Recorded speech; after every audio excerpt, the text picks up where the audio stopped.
So doing an update on my Korean studying. Gosh, I didn't check my video. So I'm not sure exactly where I left off last time, but I'm going to assume I haven't done a video yet this year because I haven't done as much studying this year as I would have liked. I took a big break to play World of Warcraft some more during the first part of this year. And then I quit World of Warcraft temporarily this summer for a couple months and got back into studying. And when I got back into it, it was a lot of fun. It felt really good to get back into it. Certain things I did when I got back into it included signing up for an online course. To me, I want to make this one reason why I study foreign languages is to kind of to socialize a little bit. I don't get out as much as I would like. I live in a small town. It's kind of boring. Yeah, there is stuff to do, but anyway. Yeah, I signed up for this course and it just started. Hillslearning.com is the website I used. It's ridiculously hard, at least for me, to find a online class in Korean. It's a really small class. That's the only ones you can find. Nothing like these. I took a Chinese class at a community college online a couple of years ago at the beginning of the pandemic, and that had, I guess, like 15 people in it. We lost a lot of people as the time went on, but it had a lot. Whereas if it's not a university, it seems most classes are really small, like 4 to 6 people or less. And then one-on-one tutoring is by far the most common. And I hate one-on-one tutoring until I can reach a level where I'm relatively fluent and we can just have a free talk conversation. Then I love it. Then it's amazing. But right now, when I'm a kind of a beginner, I can't output very well, and we have to do exercises or games or something to kind of make me, or reading exercises to kind of make me output something in the language. Then being in a class is a lot better because misery likes company, and I want other people to suffer with me, and I want to I feel so bad I want to compare myself, be like, hey, at least I'm not as bad as this person. So yeah, you definitely need the ego boost there. And let's see. So I signed up for upper beginner. It was, I think, technically the only class that fit my schedule, it being on the East Coast and me on the West Coast. I guess the class starts like 7 p.m. East Coast time. I don't even know. But it starts 4:40 West Coast time. So actually 7:40 maybe. God, 7:40 East Coast time. They're starting a class there.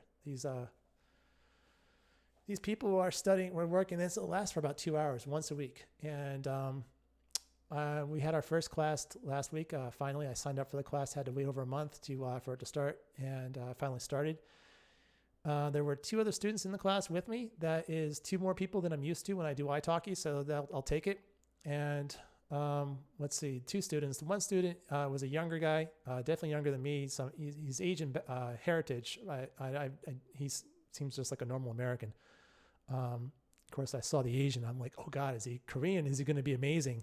No, he seems smart, but just regular.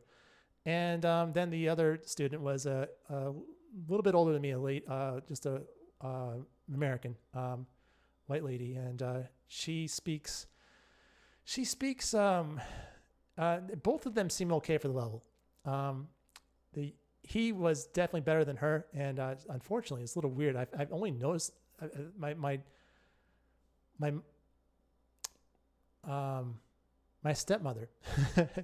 My dad recently got married. My stepmother, this is the only person I've ever met, was her, who, when she tried to take an interest in my Japanese or Korean or Chinese, whatever, and learn a little bit of, she pronounced it like she was fighting kung fu. If you've met anyone that does that with an Asian language, it's like, what? I was in complete shock. Like, where is this coming from? And she's obviously not serious about the language learning, and she's just humoring me. And she wasn't like trying to make fun of the language. It's just, to her, I guess that's how it's supposed to sound. Like a battle cry. And I don't know. And this other student, she kind of does that sometimes. Not every time she speaks Korean, but sometimes she does that. And I don't know. She's older. And so I don't know, where is it coming from? It's like I kind of want to say to her, take her aside, be like, hey, I know we're Americans. We're going to have an accent. This can't be helped. But please don't picture yourself in a kung fu movie when you're talking. Please. And the teacher, she's clearly Korean. She's I don't know, maybe my age, and she's kind of, I can see like she's kind of like, do I correct this? What do I do? I don't know. It's like if you correct someone too much, then it becomes too, you don't want to do that because it just discourages them from trying, and you want them to try and come to class. So she didn't really correct go after this person's pronunciation so much.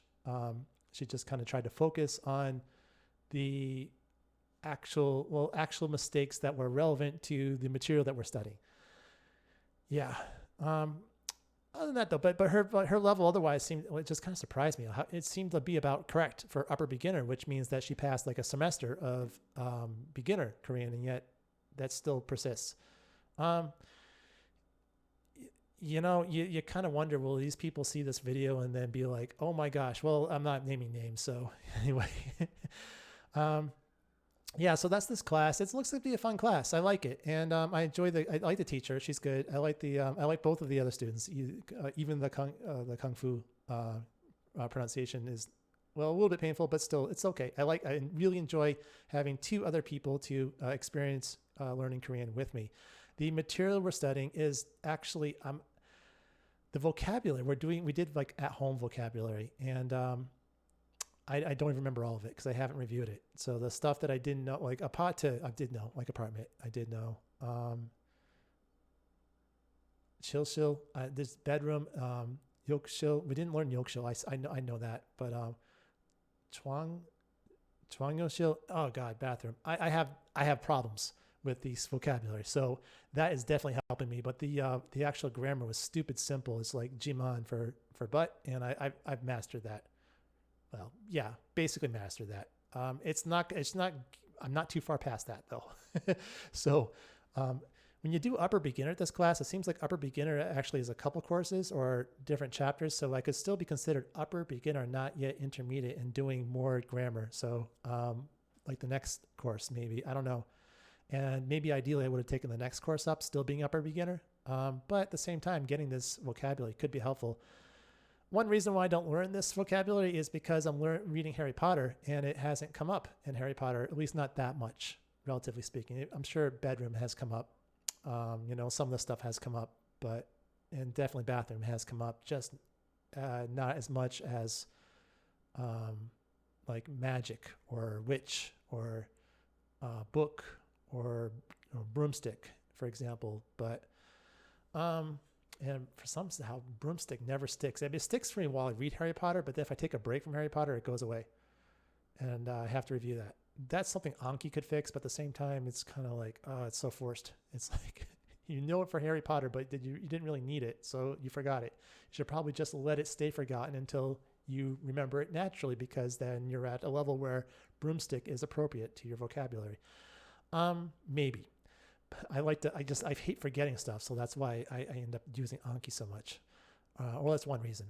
Another reason is that immersing in Korean is ridiculously hard at my level, and so Anki feels like I'm getting more progress, and so consequently I do a lot of Anki. Now, recently, that's where I'm at, but also recently I saw on Ollie's channel a video. He does great videos on language learning, and then he tries to sell you his thing about story learning. I love the idea of story learning, but I don't know. I'll look. I mean, I would be happy to purchase a book from him at a reasonable price to support the channel, if nothing else, because I really enjoy his videos.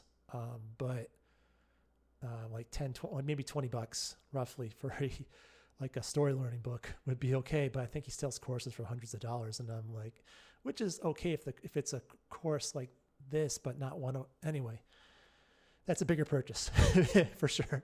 I don't know if it's for me.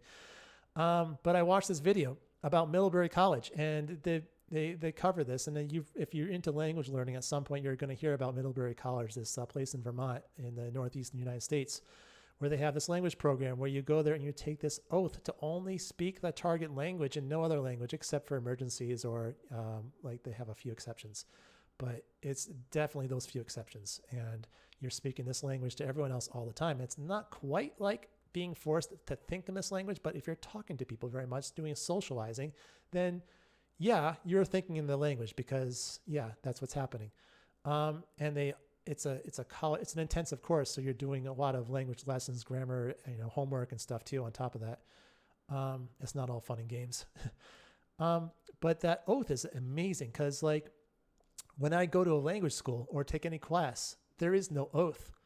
Even during the class, people will not speak the target language. They will speak English or their native language. Like when I took Japanese in Japan at a school with a lot of Chinese people, and they were speaking Chinese in class instead of Japanese or English. They didn't speak their English level. I'm just thinking they were interested in English, but they couldn't speak it. It was their Japanese was better than their English, and they couldn't speak Japanese either. Yeah, so you don't get this oath. This oath is amazing, I think. I still don't think I would go to Middlebury College. I think I would still choose to go to the country of choice. But like, for example, when I was living in Japan, all the foreigners are speaking English.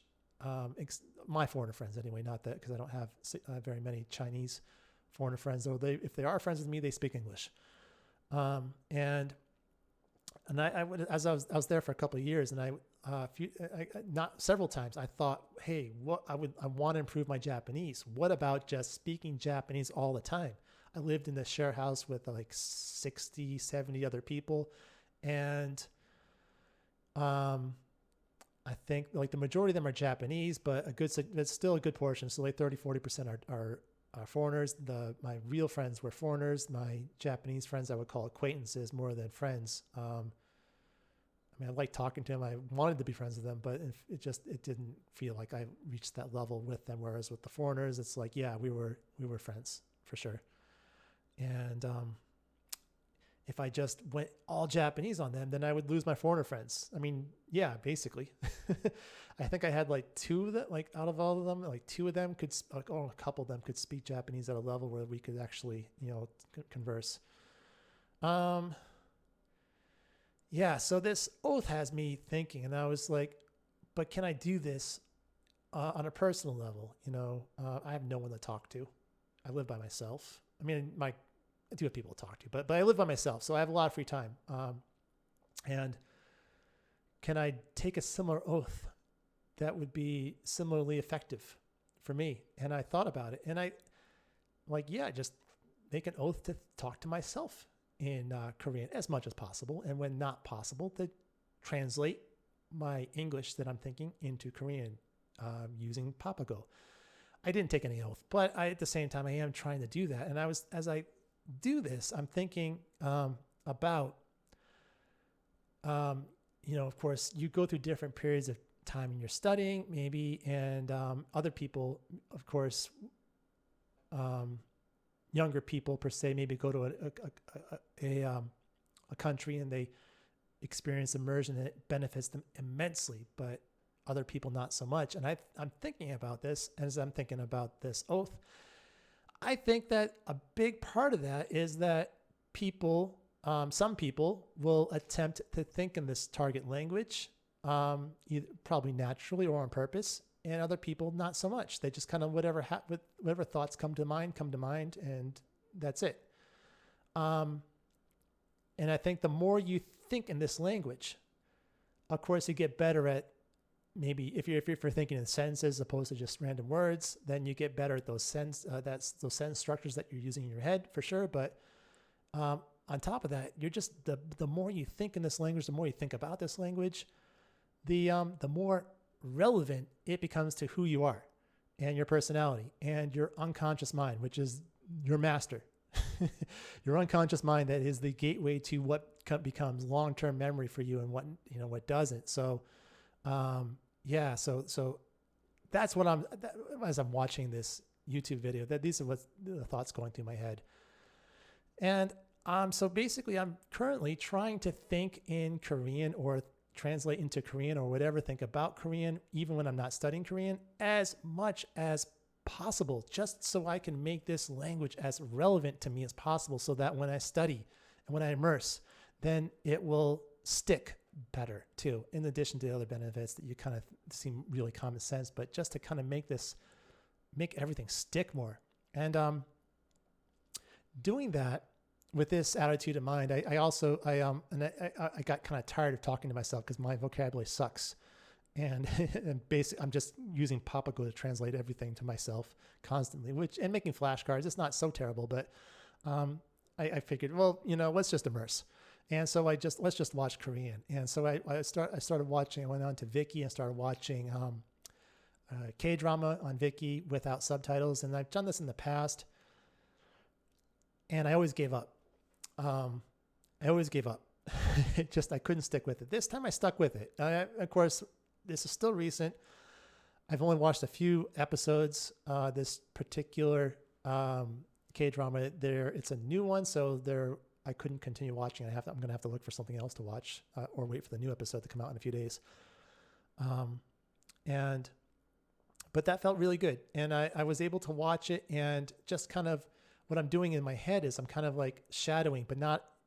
So I'm sub-vocalizing or listening and shadowing in my head to the Korean they're saying, and it's going really well. It's like I feel like I'm picking out more vocabulary than I did last time I tried to watch a K-drama, for sure, and it feels more closer to me like watching Japanese than just some language I've never studied before, and Japanese being like a language I'm pretty good at, so I can follow it pretty well.